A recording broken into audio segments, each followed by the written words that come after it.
Poner a grabar.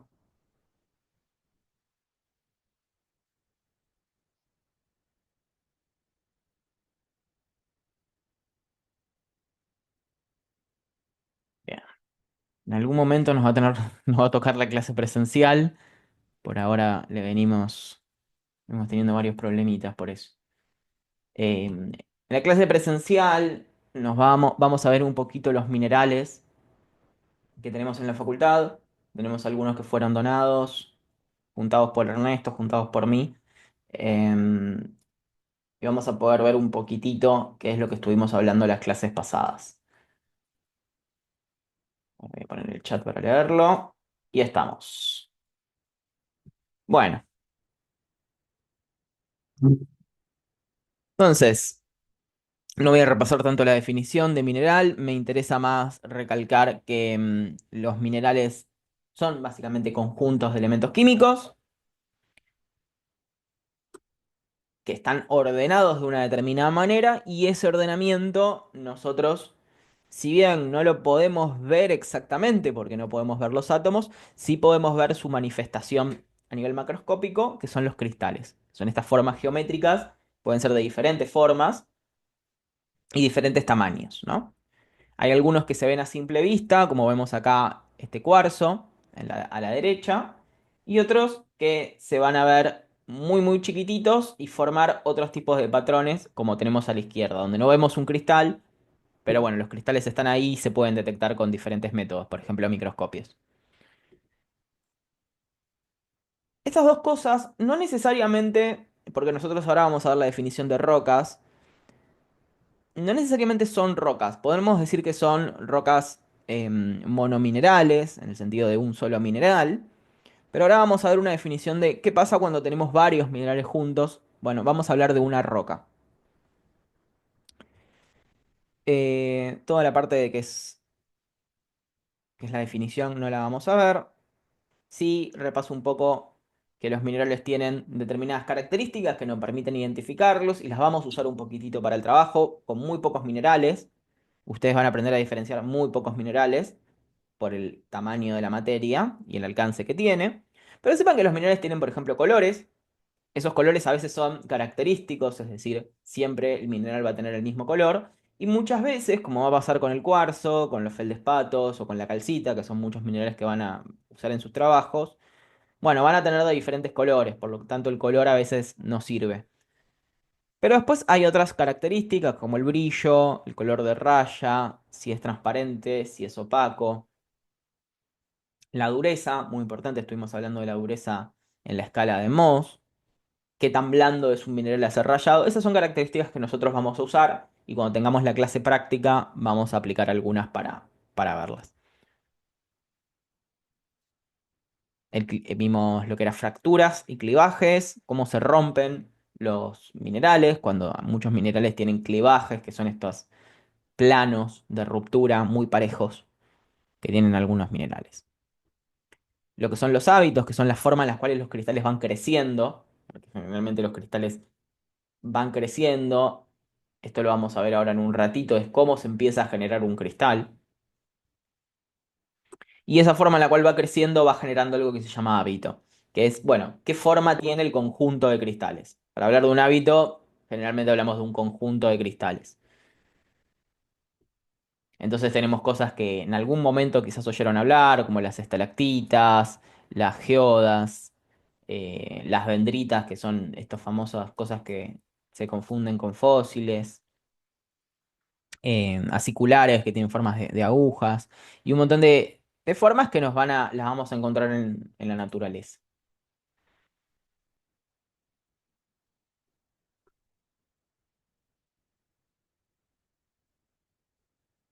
Dicho esto, pasamos a la clasificación, que yo la verdad es que no me quiero meter demasiado en eso.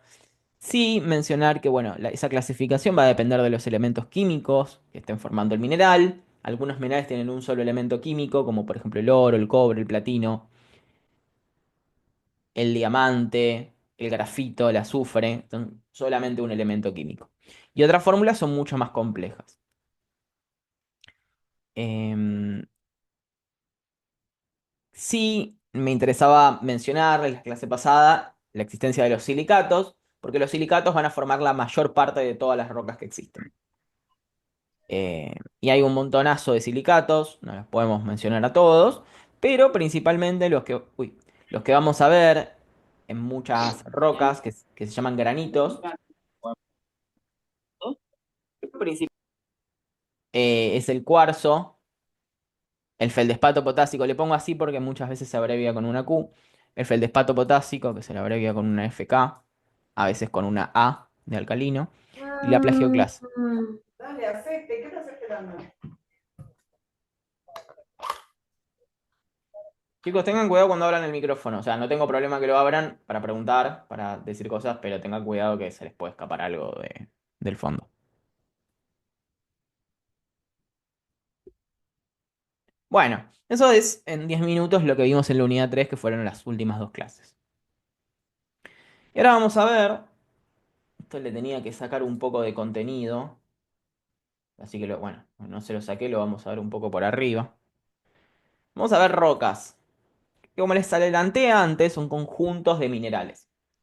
Hay algunas rocas que tienen un solo mineral, otras que tienen dos o tres, y otras tienen varios, decenas de minerales, ¿no? Hay algunas rocas que incluso pueden tener cero minerales. Ahora vamos a ver algunas excepciones, pero en general tienen uno o más minerales.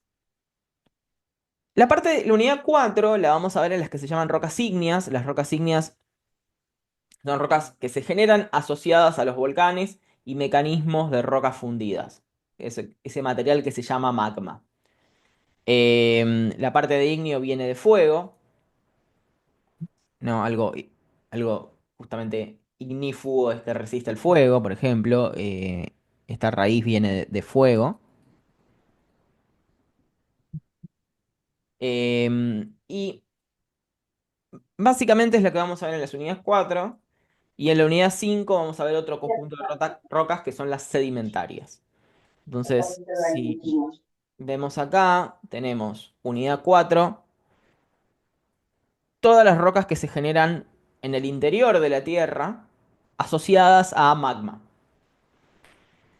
Y en la unidad 5 vamos a ver todas las rocas que se generan en la superficie de la Tierra o en los primeros metros del subsuelo también, que son rocas sedimentarias. Después nos queda un tercer grupo de rocas, que son las metamórficas, que estarían entre la 4 y la 5, en el sentido de que muchas veces son rocas sedimentarias que se transforman o rocas ígneas que se transforman. Em, Y esa transformación siempre también se da en la profundidad de la Tierra y tiene que ver con cambios de presión o temperatura. Básicamente pueden ser rocas que sean expuestas a muchísimo calor, sin fundirlas, sin derretirlas, o a muchísima presión, produce rocas metamórficas. Así que esas rocas metamórficas las vamos a ver entre unidad 4 y 5. A mí me gusta mandarla después de ver la 5 porque generalmente es un poco más entendible el concepto de metamorfismo. Pero también lo vamos a ir viendo dentro de la unidad 4 también. Entonces, no hay una definición única de roca. Si ustedes me tienen que definir roca, a diferencia de lo que era mineral, que tenía una definición muy clara y muy precisa, no hay una definición tan exacta de lo que es una roca o no. Las rocas son, en el, sí, en el 100% de los casos son sólidos, estamos hablando de algo sólido, que tienen minerales y que son de origen natural también. Muy parecido a la definición de mineral. Pero de vuelta, en realidad, no nos concentramos en que tenga estructura cristalina o no, porque ya lo incluimos dentro de la definición de mineral.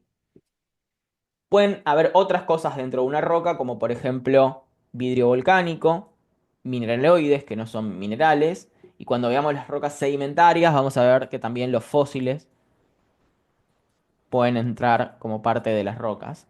Pero también hay otras cosas, porque si bien son sólidos, las rocas alojan líquidos. em, Entonces, si bien el agua, el petróleo no son rocas, pueden estar adentro de las rocas. Lo que conocemos como un acuífero, por ejemplo, es una roca o un conjunto de sedimento lleno de agua.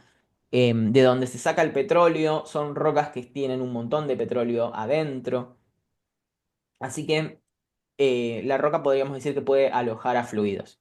Tanto agua, petróleo, gas, hidrocarburo, aire.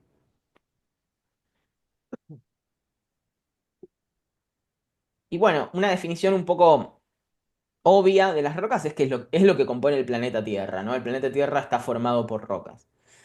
No es el único planeta con rocas. Vimos que había varios planetas formados por rocas, lo que es Mercurio, lo que es Venus, la Tierra y Marte. Son los cuatro planetas rocosos. Pero después tenés otros cuerpos rocosos, como por ejemplo Plutón, eh, las lunas de Saturno y Júpiter. Todos esos son básicamente grandes rocas. Bueno, y estos son los grupos que les había mostrado antes. Nosotros en la unidad 4 nos vamos a concentrar en las ígneas. Las ígneas podríamos decir que hay dos grupos. Ahora vamos a ver por qué son muy diferentes entre sí, pero la principal diferencia es que unas se originan en la profundidad de la Tierra y las otras se originan con los volcanes. En la profundidad de la Tierra, cuando las rocas están fundidas, están derretidas, porque las cosas cuando se las expone a mucho calor se derriten, igual que un cubito de agua, ese material fundido se llama magma. El magma no se puede ver, nunca nadie vio magma. En realidad lo que se ve es lava. El magma cuando sale a la superficie sale en forma de lava. Y esta es bueno, una diferencia puramente semántica, pero bueno, hay algunas diferencias entre el magma y la lava, porque el magma, para convertirse en lava, lo que sucede es que pierde un montón de partes gaseosas que están disueltas en ese fluido.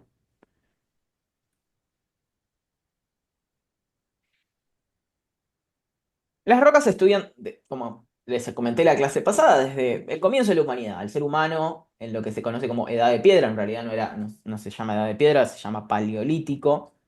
En el Paleolítico, las primeras herramientas que empezó a usar eran de rocas, huesos o madera. Entonces, su estudio es algo básico desde los inicios de la humanidad. Ahora bien, con el advenimiento de la geología más moderna, a partir del siglo XVIII y XIX, las empiezan a estudiar desde el punto de vista científico. Acá Mariano hace una pregunta, que es, ¿cuál es la diferencia con una piedra? Piedra le podemos decir a cualquier cosa. Podríamos agarrar un cacho de ladrillo y decirle que es una piedra. Podríamos agarrar un mineral y decir que es una piedra. Podríamos agarrar un fósil y decir que es una piedra. Cualquier cosa es una piedra. No es un término tan técnico. Cuando uno dice roca, está siendo un poco más correcto al especificar algo, ¿no? Está hablando de algo en puntual. ¿Quién empezó a hablar de que las rocas estaban en transformación? Este señor, que se llamó James Hutton. James Hutton fue un inglés del siglo XVIII que básicamente propuso que las rocas estaban en un ciclo, valga la redundancia, el ciclo de las rocas, donde las rocas ascienden en formas que Hutton no tenía muy claras, pero ascendían del interior de la Tierra en un proceso que él vinculaba que tenían que ver con el calor. En principio algunas rocas él las veía formarse porque eran muy obvios, ¿no? Lo que son las erupciones volcánicas, se sabía que formaban rocas, pero después había otras que no se conocían su origen. Y él dice, bueno, todas las rocas se desgastan en un proceso que se llama erosión, que todo esto es lo que vamos a ver en la unidad 5. Terminan en el mar, ese material que se desgasta, se depositan en capas y ahí ese material se vuelve a convertir en una roca, en un proceso que se llama litificación. Y esas rocas después vuelven a ascender a la superficie. Y así tenemos un ciclo. Por supuesto que en este momento había un montón de cosas que se ignoraban. Ahora podríamos hablar de un ciclo de rocas así, como figuran en los libros más modernos. Tanto la imagen de la izquierda como la de la derecha representan lo mismo. Yo les puse dos dibujos para, bueno, para que haya dos dibujos. Pero ambos dibujos coinciden en lo siguiente, que hay una parte que se da afuera de la superficie y otra que se da en la parte interna de la Tierra, en la corteza terrestre. Por si no entienden los dibujos, bueno, acá tienen una serie de volcanes, acá también tienen una serie de volcanes. Tienen algo que podríamos decir que se llama cuenca sedimentaria, acá está expresado como el mar, pero podría ser un gran lago. Y después tenemos en el caso de la foto de la izquierda, de la imagen de la izquierda, tenemos un ambiente tectónico. Este ambiente tectónico, en este caso creo que lo vimos en las primeras clases, que era el de subducción, cuando las dos placas se juntaban y una se metía por debajo de la otra. El ciclo de las rocas funciona en todo el planeta, no es necesario que haya subducción. Acá lo ponen como ejemplo para mostrar la formación de magma, porque es un lugar donde se genera magma, que es básicamente rocas fundidas. Este mecanismo de cómo se derriten las rocas es complejo, lo vamos a ver en un ratito, pero bueno, básicamente este proceso de presión y temperatura funde las rocas, las derrite. Y al derretirlas, por una cuestión de densidad, ascienden, valga la redundancia, ascienden hacia la superficie. Cuando ascienden a la superficie lo pueden hacer de diferentes formas. Pueden hacerlo muy lentamente, y ya cuando ese material fundido se cristalizó, es decir, volvió a ser un sólido, y van a ascender muy lentamente, generalmente con el ascenso de las montañas, o pueden ascender rápidamente en forma de magma hasta convertirse en lava. Una vez que sale a la superficie, el magma, se habla de lava, no del magma, y se va a convertir en una roca ígnea volcánica. Si el ascenso fue lento o es muy lento, la roca se va a llamar roca ígnea plutónica y solamente la vamos a ver en superficie si en ese lugar en algún momento se forman montañas. Tiene que haber un gran proceso de ascenso de la corteza terrestre para que nosotros podamos ver estas rocas plutónicas. Si no, siempre van a estar en la profundidad y nadie las va a ver, ¿no? Porque tendríamos que hacer pozos extremadamente profundos para llegar a ellas y no se hace. Sin embargo, son rocas muy comunes. Las podemos encontrar en muchos lados y yo creo que en las primeras clases les hablé que eran las rocas que estaban por debajo del sedimento en Buenos Aires. Si uno hace pozos en lo que es Buenos Aires, conurbano y Capital Federal, va a atravesar unos primeros metros de sedimento. Ese sedimento tiene, entre otras cosas, agua. Y una vez que termina ese sedimento, va a tocar una roca, que es una roca que se llama granito, que es una roca ígnea plutónica. Pero en otros lados, esas rocas ígneas plutónicas han ascendido a la superficie gracias a, por ejemplo, la formación de montañas. Bien, entonces, para que sea un ciclo, esto tiene que ascender y ocurrir todo lo que se llama ciclo exógeno. El ciclo exógeno es básicamente lo que sucede afuera, exógeno significa afuera, y endógeno es el que sucede adentro. Este ciclo exógeno lo vamos a ver en la unidad 5 y básicamente consiste en destruir una roca, transportar eso que se destruyó y formarlo en otro lado en forma de roca sedimentaria. La roca sedimentaria puede tener dos caminos, o puede volver a desgastarse en forma de sedimento, o puede convertirse en una roca ígnea directamente, es decir, fundirse, derretirse y convertirse en una roca ígnea, o atravesar un proceso en el medio que se llama metamorfismo, que es el que les comentaba antes, que es básicamente ocurre por extremos cambios de presión y temperatura. A su vez, las rocas metamórficas pueden volver a la superficie, desgastarse, volverse a convertir en sedimento, en rocas sedimentarias, etc. Esto es un ciclo porque no termina nunca. Lo que dijo James Hutton en su libro, que se llamaba Teoría de la Tierra, es que no encontramos ningún vestigio de un comienzo ni perspectiva de un fin. Es decir, esto va a seguir por mucho tiempo, dijo James Hutton, y no se encuentra cuándo comenzó.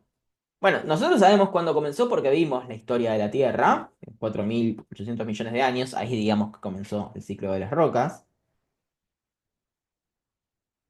pero no hay exactamente un fin, no lo podemos empezar acá, perdón, un principio, no lo podemos empezar acá, acá o acá. Tenemos que empezarlo en cualquier lado y vamos a llegar eventualmente a completar el ciclo. Y un fin, bueno, sí, eventualmente la Tierra tendrá un fin y el ciclo de las rocas se detendrá, eventualmente, pero no es algo que vaya a suceder pronto. ¿De dónde viene el concepto piedra? Pregunta Mariano. Desconozco, entiendo que en el pasado decir roca y piedra era medio lo mismo. Es una palabra muy vieja, piedra, pero no sé exactamente de dónde viene. Pero en términos técnicos se utiliza roca. Bueno, eso. ¿Por qué nosotros vamos a empezar por el magma? Porque tenemos que empezar por algún lado, ¿no? Entonces, podríamos decir que el magma hubo siempre en la Tierra desde su comienzo, ¿no? Porque cuando se formó la Tierra no existían océanos ni atmósfera, por lo tanto el ciclo exógeno medio que no tenía eh, sentido, y lo que sí había era un ciclo endógeno, ¿no? Un montón de material caliente que se estaba solidificando y volviendo a fundir constantemente. Eso es lo que pasaba hace 4.000 millones de años. Entonces tiene un poco de sentido comenzar por acá, aunque sepan que en realidad no es que tenga un principio acá. Esto lo vamos a pasar muy rápido, otros años yo lo di más complejo, ustedes tienen la suerte de no verlo tan en profundidad. Lo voy a resumir en dos cosas, si quieren esto lo pueden leer, lo van a tener en el Tarbook también para leer, si les interesa nada más, pero en principio olvídense de esto. Y les voy a decir que hay dos maneras de derretir rocas para generar magma. Hay dos formas. Hay una forma que es, o podemos decir tres, ¿no? Hay una forma que consiste, vamos a ver la primera, que consiste en descomprimir. Si uno descomprime, hay principios físicos que indican que la descompresión produce calor. Los que entiendan básicamente de funcionamiento de un aire acondicionado me van a seguir un poquitito más en eso, pero descomprimir cosas produce calor, ¿no? Mientras que comprimir puede llegar a producir frío. Em,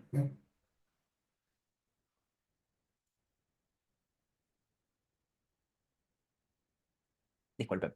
Entonces, una forma de descomprimir la corteza es abrirla. Entonces, al abrir la corteza, lo que sucede es que asciende el material caliente que está por abajo y eso derrite la roca de la corteza y se produce magma. Esto que están viendo acá en rojo simboliza el magma que se está formando. Como ven, es una partecita. Esto podría tener kilómetros de extensión, cientos de kilómetros de extensión, pero es una partecita. Ahora vamos a ver si me sigue alguno. ¿Se acuerdan dónde sucedía esto? ¿Dónde se dividía? ¿Dónde se partía la Tierra? ¿Alguien se acuerda? Eso lo vimos en la unidad uno.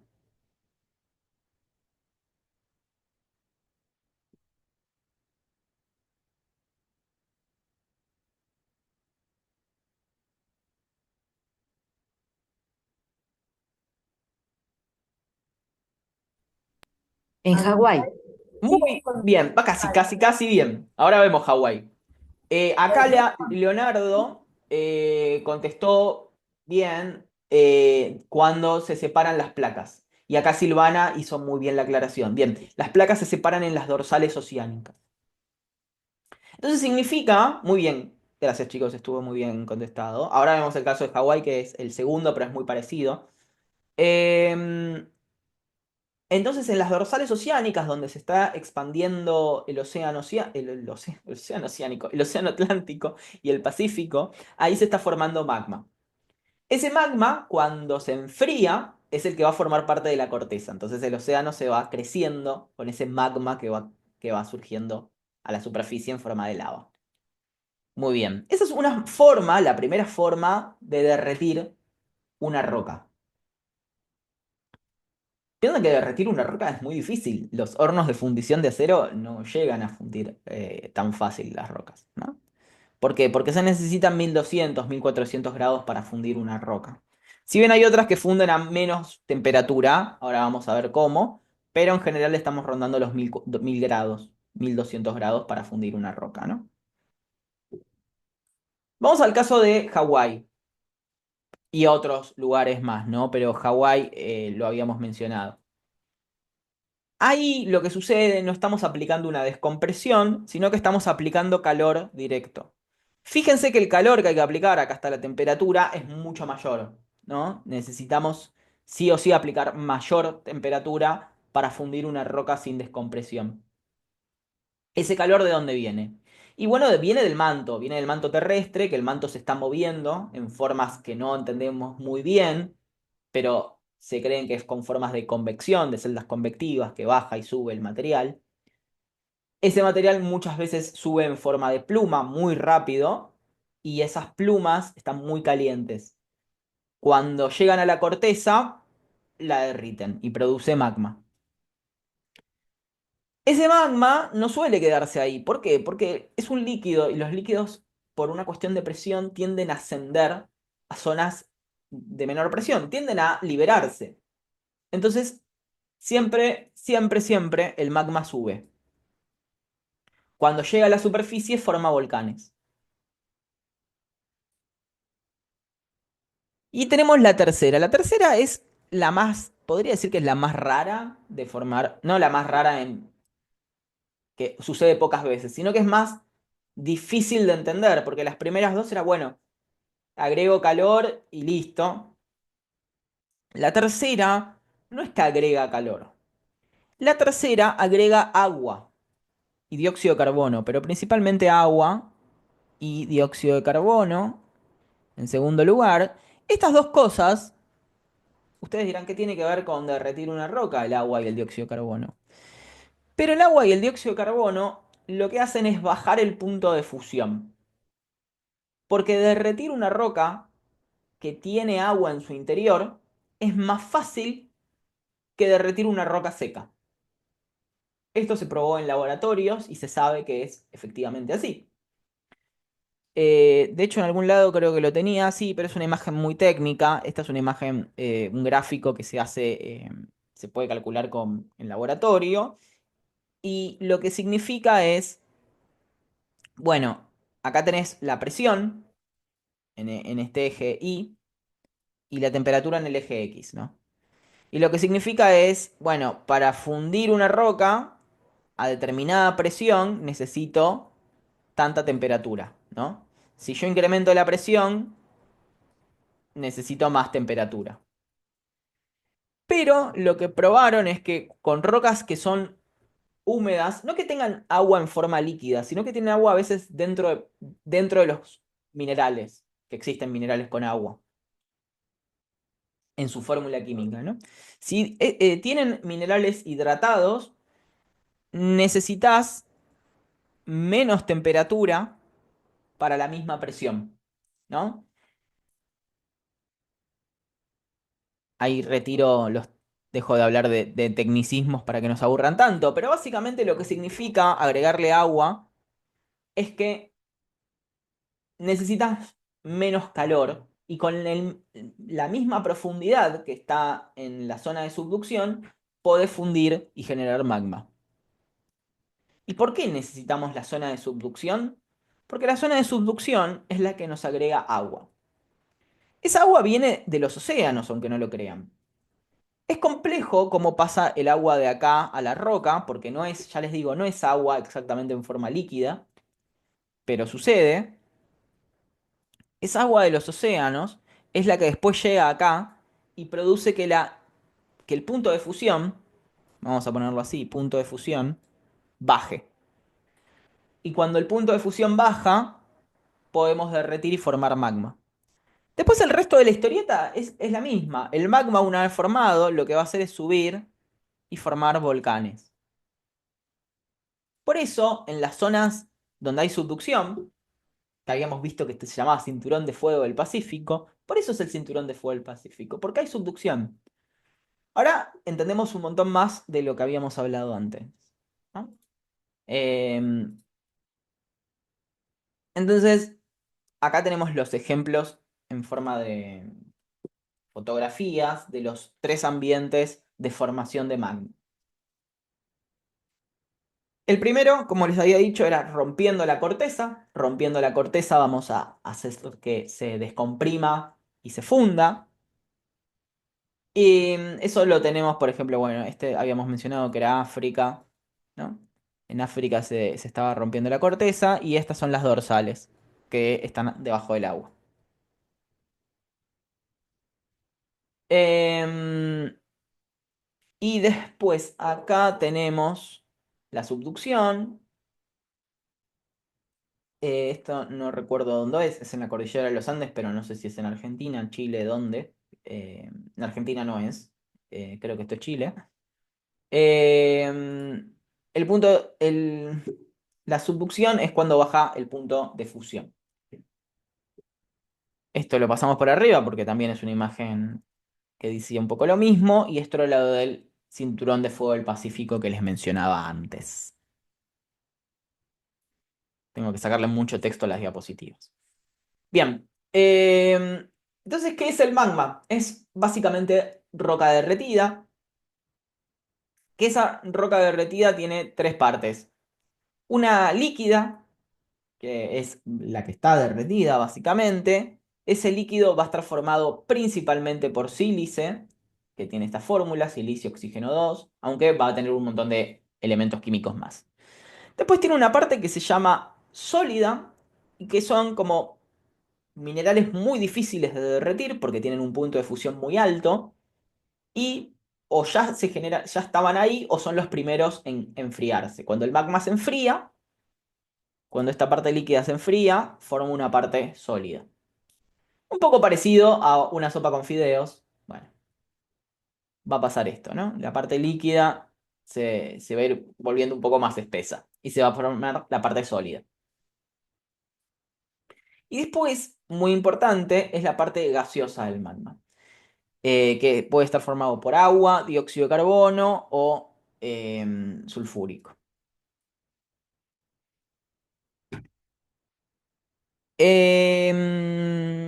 ¿Qué más había? ¿Por qué es importante la parte gaseosa? Bueno, porque esa parte gaseosa es la que va a hacer que darle ciertas propiedades al magma, como qué tan fácil es que ascienda, qué tan fácil es que llegue a la superficie. ¿Qué tan fácil es mover el magma de donde se forma hacia la superficie para formar lava? Es algo que se llama viscosidad. Para poner dos ejemplos prácticos, algo poco viscoso es el agua y algo muy viscoso podría ser una mezcla de bizcochuelo, por ejemplo. No es lo más, no es lo más viscoso que hay, pero para que piensen en dos cosas. Bueno, el agua es algo muy poco viscoso y una mezcla de bizcochuelo es algo muy viscoso. Si uno tira un vaso con agua, el agua va a caer muy rápido, se va a deslizar por todas las superficies. Y si uno tira una olla con mezcla de bizcochuelo, bueno, va a tardar un poco en desparramarse porque es más viscoso. Entonces, ¿cuál tarda más en subir a la superficie? El viscoso. Las cosas que son más viscosas son más difíciles de ascender. Van a necesitar más fuerza para llegar a la superficie. Y los magmas que son muy pocos viscosos van a fluir a la superficie muy rápido y van a formar muchos volcanes. ¿De qué depende esto? Bueno, la temperatura es un factor. Los magmas poco viscosos, bueno, son muy calientes en general. O es una cosa que una implica la otra, ¿no? Son poco viscosos por su temperatura y además pueden estar muy calientes por su baja viscosidad. Y viceversa, los magmas más viscosos tienen que tener una temperatura más baja. A nivel químico, esto corresponde también a qué porcentaje de sílice tiene. Eh, Mientras más sílice tenga, va a ser más viscoso. Mientras menos sílice tenga, va a ser menos viscoso. Mientras más gases disueltos tenga, más... esto creo que está al revés. Creo que me estoy confundiendo. Debería ser así. Porque el gas lo que hace es favorecer la la fluidez. Así que ignoren esto por ahora. Pero bueno, sí, si tiene gas va a ser más fácil de mover también, va a ser mucho más fluido. Esto en realidad le tendría que poner dos flechas, porque es cierto también que hay magmas muy viscosos que son muy gaseosos, entonces hay como las dos cosas a la vez. Lo voy a sacar para la próxima para que no confunda. Así que los factores más importantes es la temperatura y la cantidad de sílice. Pero sí, es cierto que las rocas que tienen alto sílice también tienen más gases, entonces es como, depende. A la cantidad de sílice se le pone un nombre. Acá vienen, acá ven los porcentajes: 45, 55, 55 de sílice, 55 a 65% de sílice y 65 a 75% de sílice. ¿Por qué sería importante la sílice? Pensando un poco lo que vimos en las clases anteriores. Porque van a formar silicatos, que son los minerales más abundantes de la Tierra. Entonces, rocas que van a formar muchos silicatos, generalmente son estas, las que tienen más sílice. Y se les pone un nombre que es básico o basáltico, las que tienen bajo contenido de sílice, intermedias o ácidas. Hay unas que tienen menos de 45 que se llaman ultra básicas.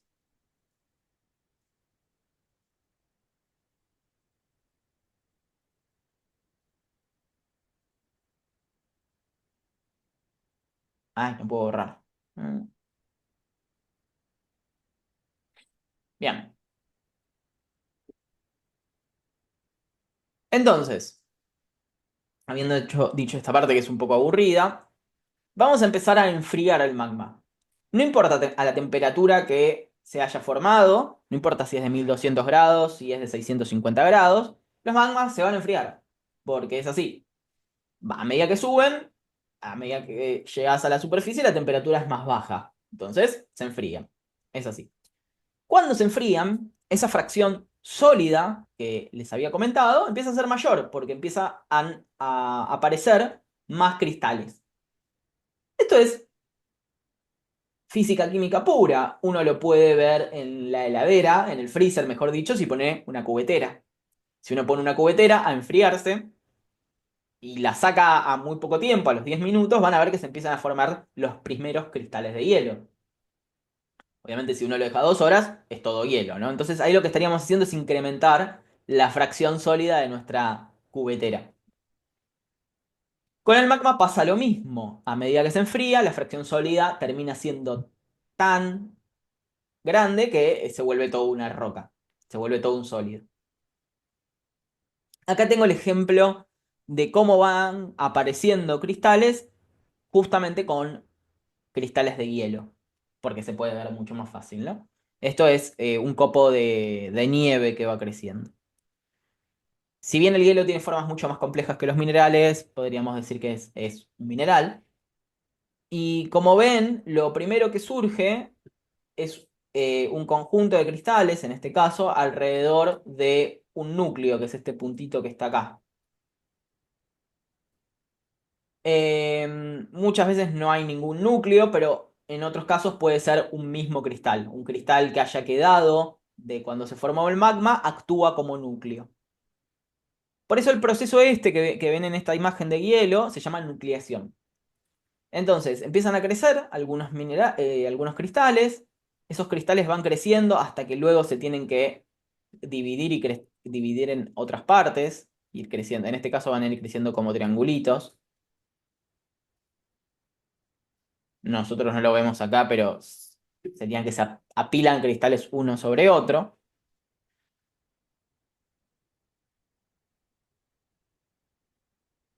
Y finalmente, lo que vamos a tener, después de la nucleación y el crecimiento de los cristales, es una roca.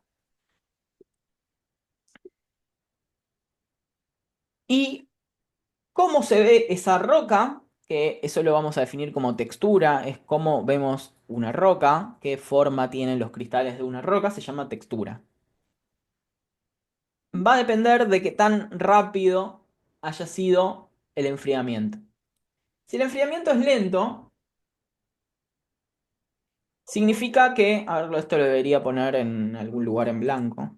Vamos a ponerlo acá. Si el enfriamiento es lento, va a haber pocos núcleos. Lo voy a hacer así. Imaginen que estos son los núcleos que van apareciendo a medida que la roca se enfría. Y acá los voy a hacer como cuadraditos o circulitos porque no puedo hacerlo de otra manera más compleja. Pero los cristales van creciendo. Entonces van creciendo. Ahora voy a borrar los intermedios, pero la idea es que van creciendo todos al mismo tiempo.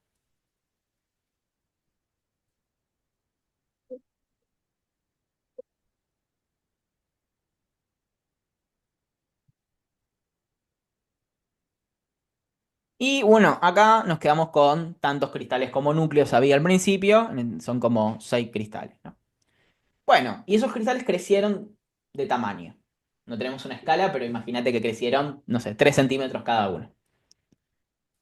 Eso si el enfriamiento es lento. Ahora, si el enfriamiento es rápido, pasa lo siguiente. Como el enfriamiento es muy rápido, lo que va a pasar es que se crean un montón de núcleos. Los voy a ir haciendo así. Este me va a costar un poco más dibujarlo, pero vamos a verlo. Y cuando crecen estos cristales, se van pegando unos sobre otros. Porque, bueno, son muchos núcleos y crecieron hasta un punto determinado.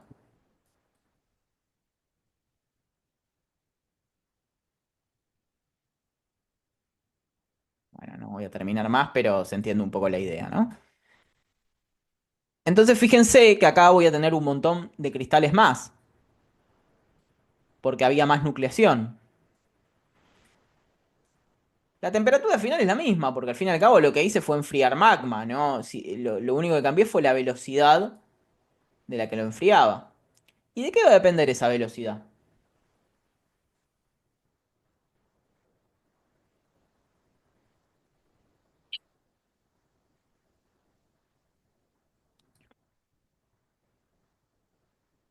Vamos a hacer acá el dibujito. Acá tengo el magma.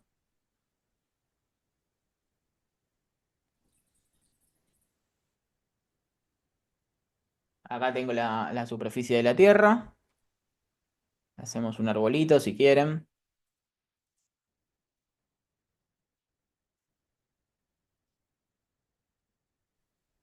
Puede ser que dependa de la velocidad con la que sale, de la Bueno, claro, propulsión que pero sale.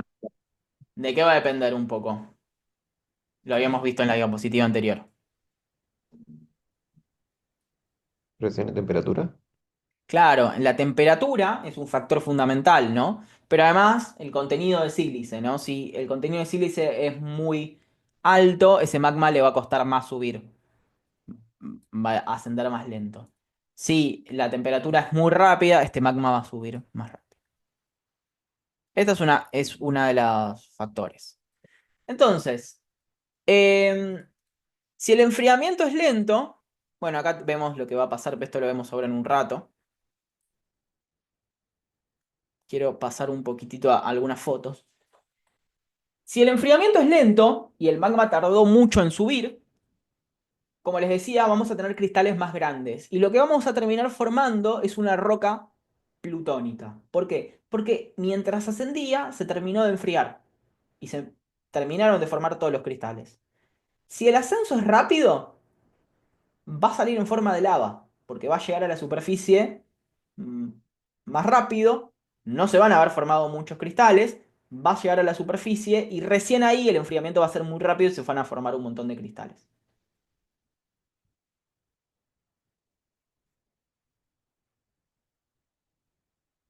Bien, entonces, cuando el enfriamiento es lento y tarda mucho en subir a la superficie, se va a formar rocas plutónicas. ¿Y cómo se ven? Se ven así. Les hago una pregunta que no tiene que ver con conocimiento de la materia. ¿Vieron alguna vez estas rocas?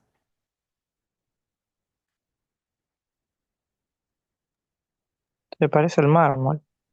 En la cocina, mármol de la En la cocina. En la cocina. mesa de la cocina. En la mesada de la cocina. Algunos lo van a tener si viven en edificios, muchos edificios están cubiertos de esto. En los adoquines de las calles adoquinadas está lleno de esto. Hay en un montón de lados. Son los famosos granitos. Los famosos granitos que se utilizan para la cocina son rocas plutónicas.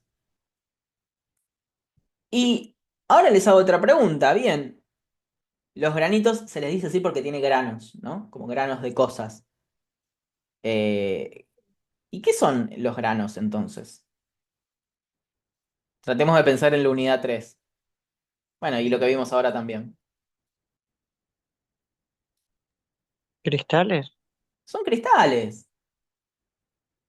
Qué loco, ¿no? Bueno, empezamos a tratar la unidad y ahora entendemos un poquitito la mesada de la cocina. Claro, son cristales. Todo eso que estamos viendo ahí son cristales y los vemos bien. Vamos a tener granitos de diferentes tamaños de cristales, pero mayoría rondan entre los pocos milímetros y un par de centímetros, hasta 5 centímetros, de centímetros.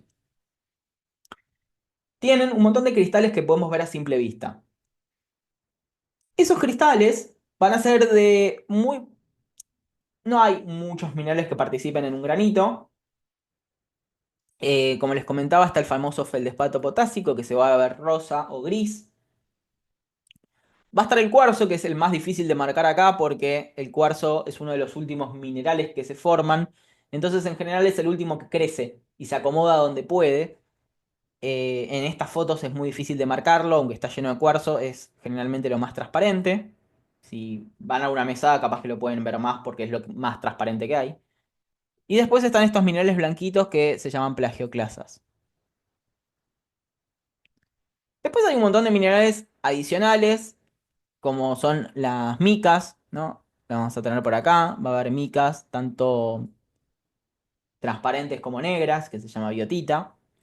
Va a haber otros minerales que se llaman piroxenos o anfígoles, que también son negros. Em, pero no hay más de 5 o 6 minerales importantes en la formación de un granito, ¿no? Son todos silicatos, por eso el contenido de sílice es fundamental para crear una roca ígnea. Ahora,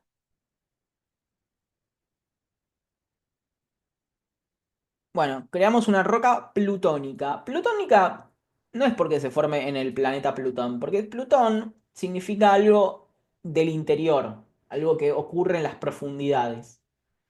Viene de un dios romano que su equivalente griego era el Hades. Plutón básicamente era como el dios que vivía en las profundidades de la Tierra. Pero como estas rocas se forman en profundidad, se llaman plutónicas. También tienen otro nombre que se llaman intrusivas, porque generalmente intrusivas como intrusos, porque se intruyen dentro de otras rocas, ¿no? Generalmente a medida que ascienden, intruyen dentro de otras rocas que ya están presentes. Por eso se los llama intrusivas también. Entonces, después, ¿qué pasaría? Acá tenemos otras rocas plutónicas, eh, otro granito. Bueno, este se llama sienita, este en este caso, pero es muy parecido a un granito que tiene mucho feldespato potásico. Eh, Son todos de feldespato potásico estas cosas. Y hay varios nombres. Yo les dije granitos porque es el más importante, pero bueno, hay granitos, sienitas, tienen distintos nombres: dioritas, granodioritas, tonalitas. Ahora, lo que les quería comentar es, bueno, ¿qué pasa si el magma asciende muy rápido. Si el magma asciende muy rápido, lo voy a poner así en forma de gotas porque es más o menos como sucede. Si el magma asciende muy rápido,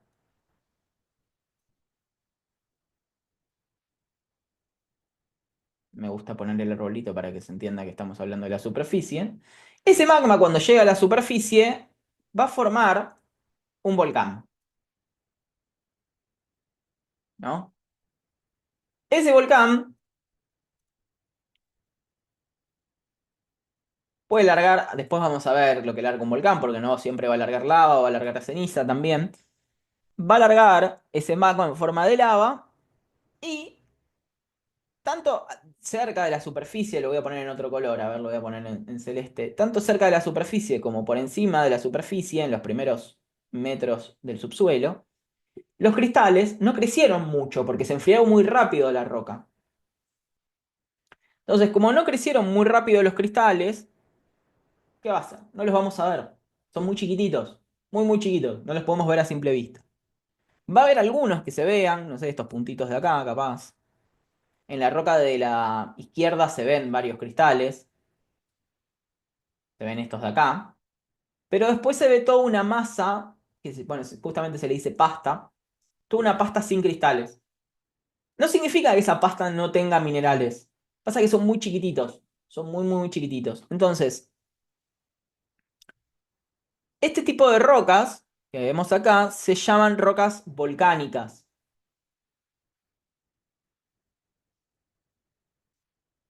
o extrusivas. Extrusivas justamente es lo contrario a intrusivas, porque se extruyen hacia afuera. Esta que está en el medio, perdón, a la izquierda, puede ser un intermedio.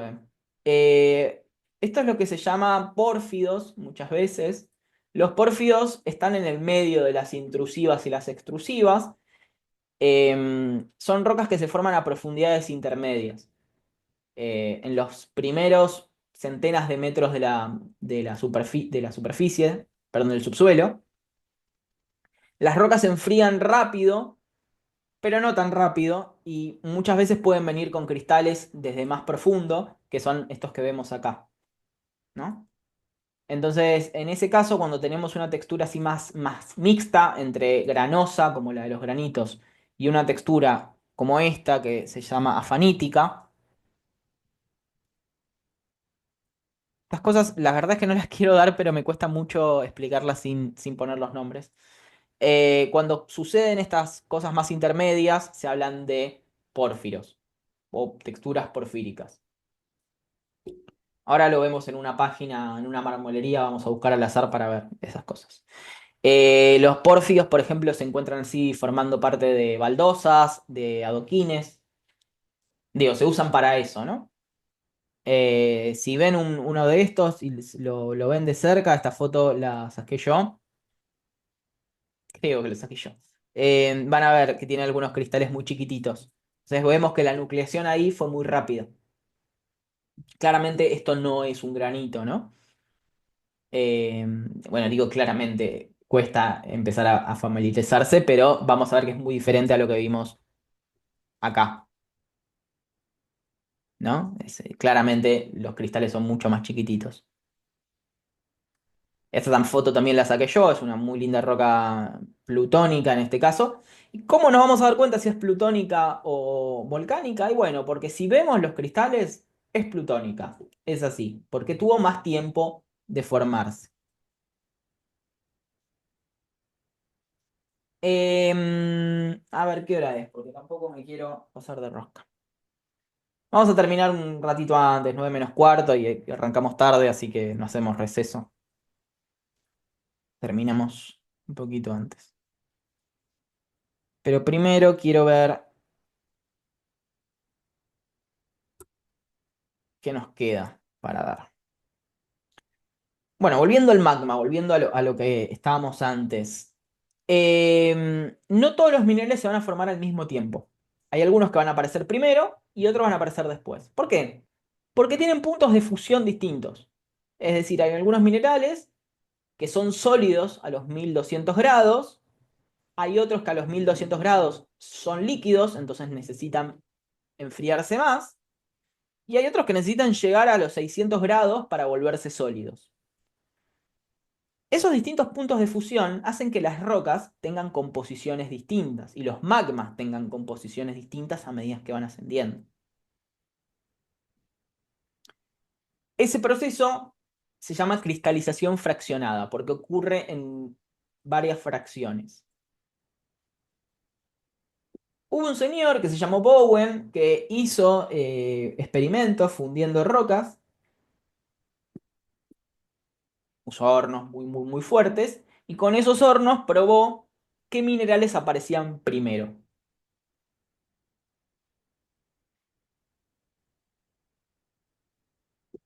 Los clasificó básicamente en 7 minerales. El primero en aparecer se llama olivina, ahora vamos a ver cómo se ven. El segundo, piroxeno. El tercero, anfíbol. Cuarto, biotita. Y después aparecen estos 3 minerales que se llaman cuarzo, muscovita, que son las micas, y ortoclasa. Y después hay un tercer mineral que en realidad también cristaliza primero, pero sigue cristalizando a lo largo de toda la cadena. Lo que cambia es la cantidad de calcio y sodio, que se llama plagioclasa. Entonces, bueno, con estos minerales nada más, que son 8 minerales, hacemos todas las rocas ígneas que existen. Pueden haber un par más, va a haber más minerales, pero no digo que no existan otros minerales, pero con esos 10 minerales hacemos todas las rocas. El 99% de las rocas son esos 10 minerales. Existen, no sé, millones, no, pero cientos de miles de minerales. Existen cientos de miles de minerales. Solamente con 10 hacemos casi toda la Tierra. Me están faltando un par más que son los que conforman el manto, pero bueno, 13 minerales, 14 minerales hacemos toda la Tierra, ¿no?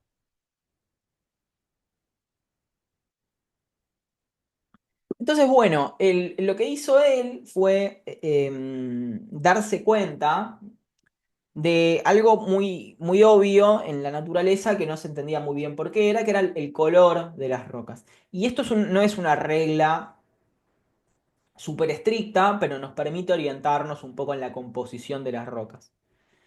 Él lo que notó es que estos minerales que están acá, la olivina, el piroxeno, el anfíbol, son oscuros, verdosos o marrones. Entonces, las rocas que cristalizan a alta temperatura, que son estas de acá, las llama máficas. Después tenemos unas rocas intermedias y por última unas félsicas, que son las que tienen más sílice, las que cristalizan a baja temperatura. El color de estas son oscuras.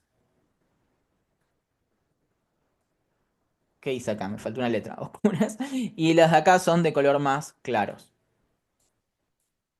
Me tengo que comprar la tabletita para escribir. Bueno, entonces ahora los voy a mostrar en fotos para que vean un poco esto en fotos, ¿no? Entonces ya tenemos la olivina, el piroxeno, el anfíbol, son todas de colores verdes oscuros, mientras que el cuarzo, la ortodoxa o ortoclasa y la plagioclasa y la muscovita son todos de colores claros. Entonces hasta acá el tipo dijo, bueno, estas son las rocas máficas, no mágicas, máficas. Y las de acá se llaman félsicas.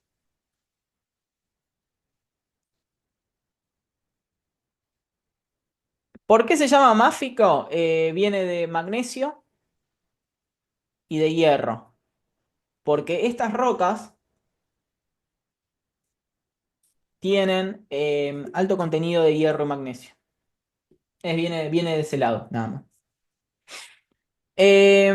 Bueno, acá también tienen lo mismo explicado en un diagrama.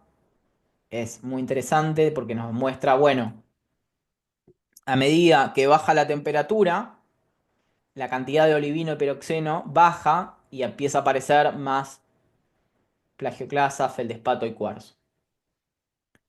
Y acá tenemos las rocas que forman, ¿no? Los granitos van a ser rocas de baja temperatura de colores claros, de magmas félsicos, y las rocas de alta temperatura se van a llamar gabros basaltos, de magmas máficos, y van a tener estos minerales. No van a tener que usar esto, chicos, nada más se los estoy explicando porque forma parte del contenido. Lo importante es saber que las rocas que nosotros vamos a ver en la naturaleza vienen de diferentes composiciones de magma. Acá, esto sí me interesa dar. El magma, cuando va subiendo, yo les decía que se llaman intrusivas algunas rocas, porque lo que sucede es que se van acomodando en algunos lugares. Esto que está acá abajo tiene dos nombres. En realidad, cuando está en forma de magma, forma líquida, que sería como un gran tanque de magma, se llama cámara magmática.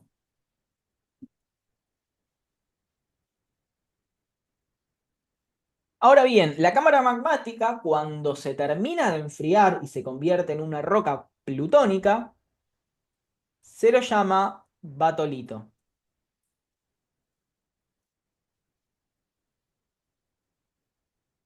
Entonces, el cuerpo intrusivo es el batolito, ¿no? El batolito es el cuerpo, ya una roca.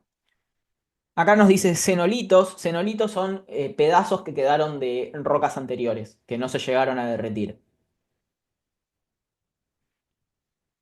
Entonces, de la cámara magmática tiende a ramificarse hacia arriba, crecen como si fuesen troncos de magma, porque básicamente va subiendo por zonas para alcanzar menor presión.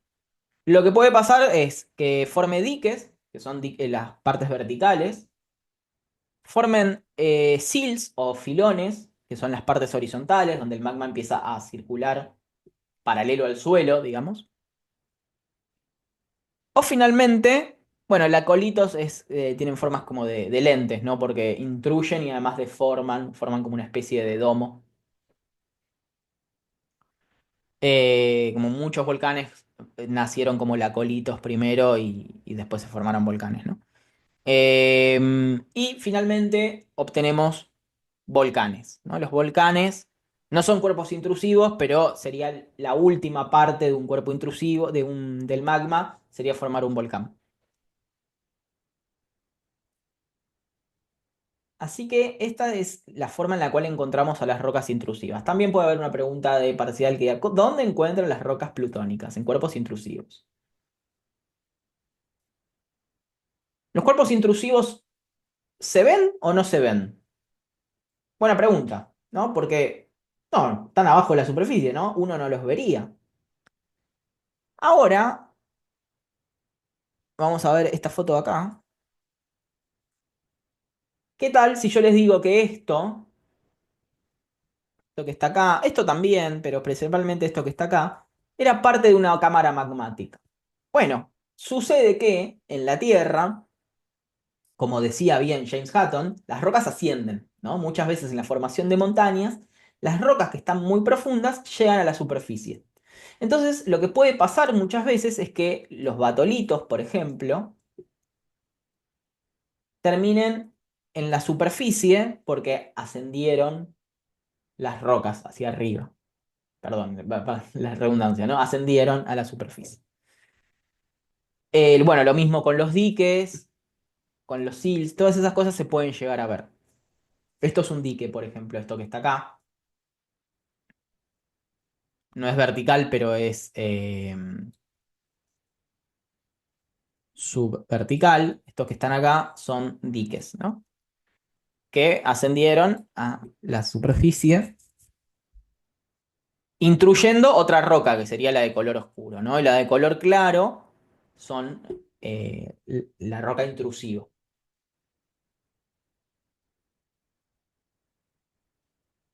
Esta de acá abajo, perdón, de la de acá a la izquierda, es una cámara magmática.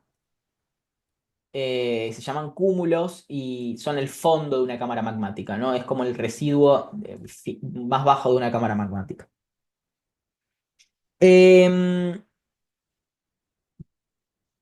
Las rocas ígneas, y esto me lo recordé porque está en la diapositiva, si no me voy a olvidar, pero las rocas ígneas son muy importantes para la concentración de ciertos elementos químicos de importancia económica, ¿no? No en todas, ¿no? Muchas veces las rocas ígneas valen muy poco y se utilizan para hacer mesadas, ¿no? Bueno, igual una mesada sale carísima, pero a lo que voy es que no tiene rocas, minerales preciosos, ¿no? Una mesada de granito.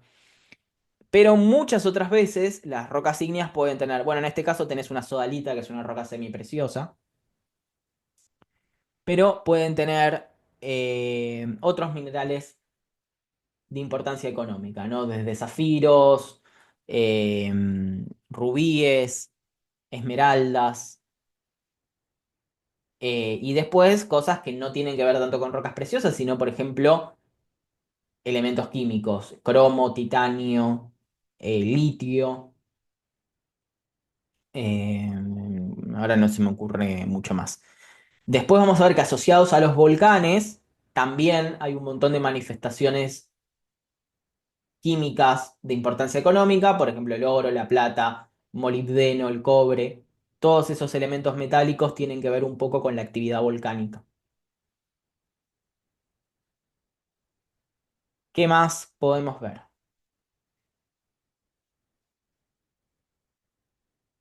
Vamos a hablar de alguna roca metamórfica, ya que estamos, ¿no? A medida que el magma asciende en esta parte de acá, Profe, ¿te puedo preguntar sobre la imagen anterior? sí, perdón que estuve dando vueltas, pero a ver, ¿qué imagen? ¿Esta? No, la que estaba la roca real, la que mostrabas en la pared, Sí, que, que ascendía, esta. me llega tarde la imagen, así que no veo. Ah, perdón. Que vos, no, la última casi, que vos explicabas, lo que te quería preguntar es, para que atraviese así en diagonal, ascendente, Ah, ahí está. Sí, ahí recuerdo cuál me decís. Esta, ahí eh, está. tendría que haber estado en eso en 1200 grados, o sea, ahora se ve sólido, pero eso en su momento tendría que haber sido como en estado líquido, digamos. Sí. En este caso es más complejo, pero en este caso particular, porque se llaman pegmatitas y son unas rocas distintas, con más participación de agua que de magma. En este caso puntual, probablemente menos. Pero en otros lados sí. Diques basálticos tenés de mil grados. Sí, sí, sí. Gracias, profe. No, de nada. Ah, ahí podemos buscar una foto de algunos diques también. Son muy, muy vistosos algunos. En esta parte de acá, de los diques y de los sills, lo voy a hacer en verde porque el rojo se va a confundir, pero en estas partes, los costados, ¿no? Lo voy a poner todo alrededor de los cuerpos. Fíjense que estos cuerpos, como son intrusivos, están cortando otra roca o intruyendo otras rocas, ¿no? Que pueden ser ígneas, pueden ser volcánicas, pueden ser sedimentarias, metamórficas, no importa, son otras rocas. Esas rocas van a tener su punto de fusión también. Entonces, lo que va a pasar el magma muchas veces es derretirlas y las van a incorporar, ¿no? Como a medida que sube, derrite y absorbe. Pero otra parte no las va a llegar a derretir, las va a calentar nada más y a una gran temperatura. Entonces, esa parte que llega a calentar, muchas veces se le dice aureola de metamorfismo, porque forma justamente una aureola alrededor del cuerpo intrusivo.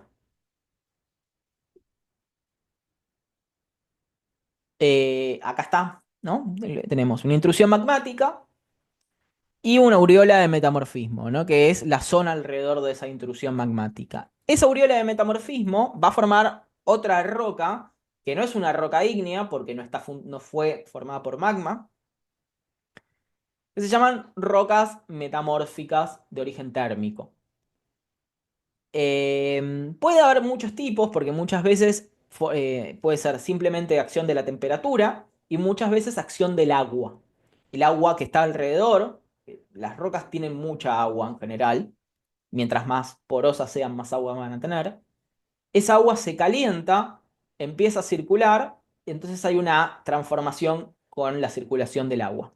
Son las famosas rocas hidrotermales. ¿Por qué son importantes las rocas hidrotermales? Porque también van a tener mucha importancia química, minera, mucha importancia económica.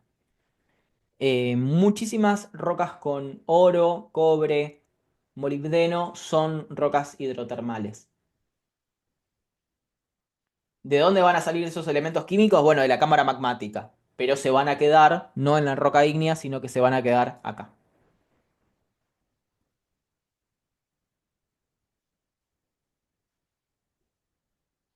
Estamos un poquito más. Acá tienen fotos, no tienen mucha importancia porque no son muy...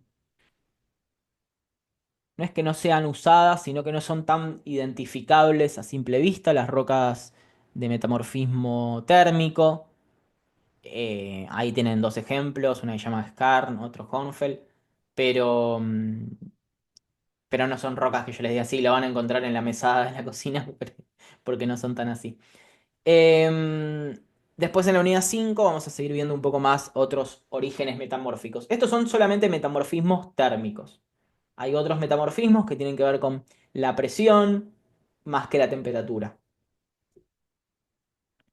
Entonces, bien, para ir terminando, lo que les mostré antes, yo esta vez di la clase un poco distinta, me parecía mejor darlo así. Lo que yo les mostraba en estas fotos se llama textura. La textura es cómo vemos una roca.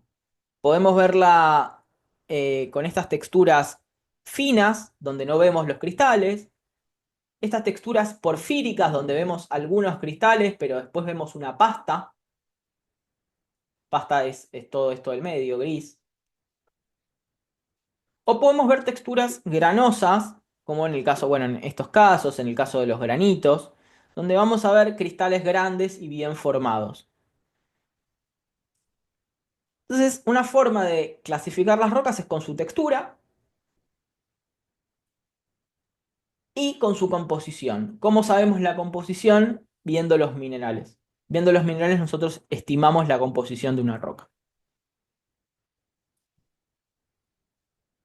Hay dos combinaciones de esto, porque podemos tener rocas con igual textura, pero diferente composición. Por ejemplo, un granito, una diorita y un gabro son todas rocas granosas, ¿no? Acá, porque tienen la misma textura, pero tienen diferentes composiciones. Y después podemos tener rocas con igual composición, pero diferente textura, como el granito y la riolita, la diorita y la andesita, y el basalto y el gabro. ¿No? Tienen la misma composición, fueron formados por magmas muy parecidos, pero su textura es distinta porque se enfriaron a temperaturas distintas. Unos salieron a la superficie y se enfriaron y otros se quedaron en la profundidad y se enfriaron más lentamente. Entonces, dependiendo de dónde se enfría el magma, tenemos distintas rocas y dependiendo de la composición del magma también tenemos diferentes rocas. No quiero complejizar mucho esto demasiado más. Eh, Vamos a aprovechar la clase práctica para ver las fotografías de las rocas, pero acá, bueno, se las muestro así como para que vean. Estas son las rocas plutónicas, granosas de diferentes composiciones.